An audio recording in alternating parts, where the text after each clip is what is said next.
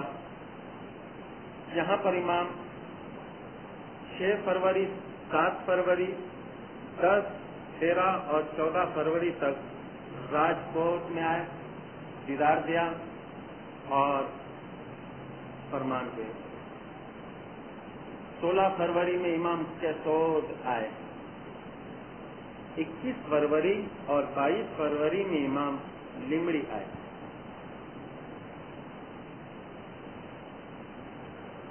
یہاں پر آپ کی اجازت سے ایک بات میں کہوں گا، اور وہ ہے 10 فروری 1923 میں راجکوٹ کی ایک مہمانی۔ ایک 18 سال کی جوان لڑکی تھی، امام کے حضور میں اس نے مہمانی پیش کی۔ یہ لڑکی بامبے سے تعلق رکھتی تھی۔ اس نے امام کے حضور میں ہاتھ جوڑ کر مہمانی پیش کی، یا امام، یہ میرے مرحوم بھائی کی مہمانی ہے، آپ اس کی روح کے لیے دعا فرماؤ۔ امام نے فرمایا، ہم دعا فرماتے ہیں کہ تم ہمارے گھر کی خدمت کرو۔ اس لڑکی نے دوبارہ امام کے سامنے عرض کی، یا مولا، یہ میرے مرحوم بھائی کی مہمانی ہے، آپ اس کے حق میں دعا فرماؤ۔ تب امام نے فرمایا، ہم دعا فرماتے ہیں کہ تم ہمارے گھر کی بہت خدمت کرو۔ وہ لڑکی ذرا سوچنے بیٹھ گئی کہ مہمانی میں پیش کر رہی ہوں اپنے مرحوم بھائی کے لیے، اور امام دعا فرما رہے ہیں میرے لیے، اور وہ بھی خدمت کی طرف اشارہ کر رہے ہیں۔ تو اس نے ذرا اور زور سے طریقے سے امام کے سامنے عرض کی، اور اس مرتبہ جب اس نے تیسرے مرتبہ امام کے حضور میں عرض کی، تب اس کی آنکھوں میں سے پانی آ گیا کہ یا مولا، یہ میرے مرحوم بھائی کی مہمانی، خداوند آپ اس کے روح کے لیے دعا فرماؤ۔ تیسری مرتبہ جب اس نے عرض کی، تب امام اپنی کرسی سے کھڑے ہو گئے۔ امام نے فرمایا، کون سا بھائی؟ تمہارا بھائی؟ وہ تمہارا بھائی نہیں تھا، وہ تو اشناشری تھا۔ ہم اشناشری کی مہمانی قبول نہیں کرتے۔ تمہارا بھائی جب زندہ تھا میرے دین کا دشمن تھا، وہ اشناشری مذہب پالتا تھا، وہ مر گیا، خدا نے اس کو پتھر کا اوتار دیا، یہاں سے ہزاروں میل دور کسی پہاڑی کے اندر اس کا اوتار پڑا ہوا تھا، اور ہزاروں میل دور اس پہاڑی تک ہماری دعا پہنچ نہیں سکتی، لہذا اس کو تم بھول جاؤ، اور ہم دعا فرماتے ہیں کہ تم ہمارے گھر کی زیادہ سے زیادہ خدمت کرو۔ یہی بہتر تیرے لیے ہے کہ اس کو بھول جاؤ اور میرے گھر کی خدمت کرو۔ تو بیچاری یہ لڑکی کے دل میں جو خواہش تھی، امام کے الفاظ سے اس کا دل ذرا کھل گیا ہوگا، اور اس طرح ایک اشناشری کی اس طرح امام نے مہمانی قبول نہیں کی، اور امام نے اس اشناشری کا حشر بھی بتایا کہ ایسے لوگوں کو موت کے بعد کیا حالت ہوتی ہے۔ بہرحال 1923 کا مہینہ جو ہے، 1923 کی جو سال ہے، یہ بھی تاریخی نقطہ نظر سے بہت اہم ہے۔ اس سال امام نے پیر سبزلی کو سینٹرل ایشیا کے دورے کے لیے بھیجا تھا۔ پیر سبزلی کے متعلق ہندوستان کے اندر اسماعیلیہ ایسوسیشن فار انڈیا کے اندر ایک کتاب گجراتی میں چھپی ہوئی ہے، پیر سبزلی نی مدھیہ ایشیانی مسافری۔ اس کا جو مصنف ہے عالیجا سلطان وی نور محمد، یہ 1968 میں چھپی تھی، لیکن حال ہی میں ہم لوگوں نے درخانہ وائزنگ کلاس میں پیر سبزلی کو جس نے حیاتی میں دیکھا تھا، اس بزرگوں کے ہم نے انٹرویو ریکارڈ کیے تھے، اور 1 سال پہلے ہم نے ریکارڈنگ شروع کی تھی، اور ہماری یہ خواہش تھی کہ اس کو دنیا کے اسماعیلیہ ایسوسیشن میں روانہ کریں گے۔ ہم نے بہت سے لوگوں کا انٹرویو لیا جس میں سے بہت سے لوگ آج دنیا میں نہیں. مثلاً پیر سبزلی کے پیر سبزلی کے رشتے سے تعلق رکھنے والے ہمارے اعتمادی موسیٰ بھائی، جس کو ہم موسیٰ ناندی والا کہتے ہیں، وہ ہیں. اس کی گھر والی علی جانی کھتو بھائی، ان کا بھی ہم نے ریکارڈنگ کیا ہے.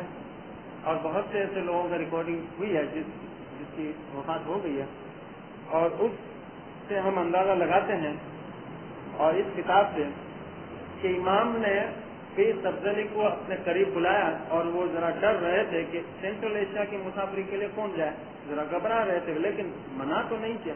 امام نے اس کو بلا کر امام نے فرمایا، دیکھو آج ہم تمہیں وقتی ایشیا ہمارے مریدوں کو ملنے کے لیے بھیج رہے ہیں، اور تمہیں یاد رکھنا چاہیے کہ اس کے پہلے ہم نے 3 دائیوں کو اس جگہ پر بھیجا ہے.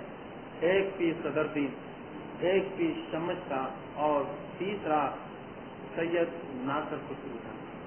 ان تینوں کو ہم نے وہاں پر بھیجا تھا، آج ہم تمہیں وہاں پر بھیج رہے ہیں.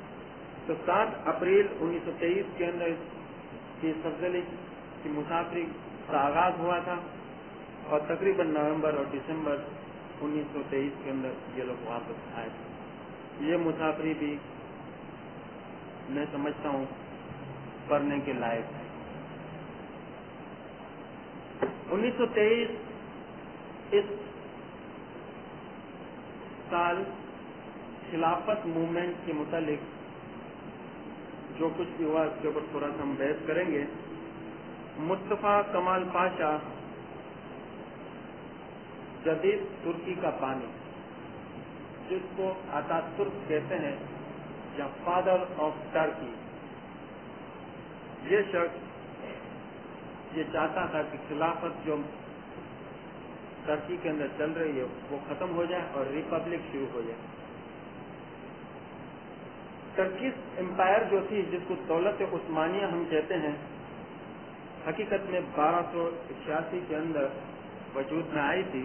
تقریباً اگر میں غلطی نہ کروں تو میرا یہ اندازہ ہے کہ ہمارے امام شمس الدین محمد کا یہ دور ہوگا.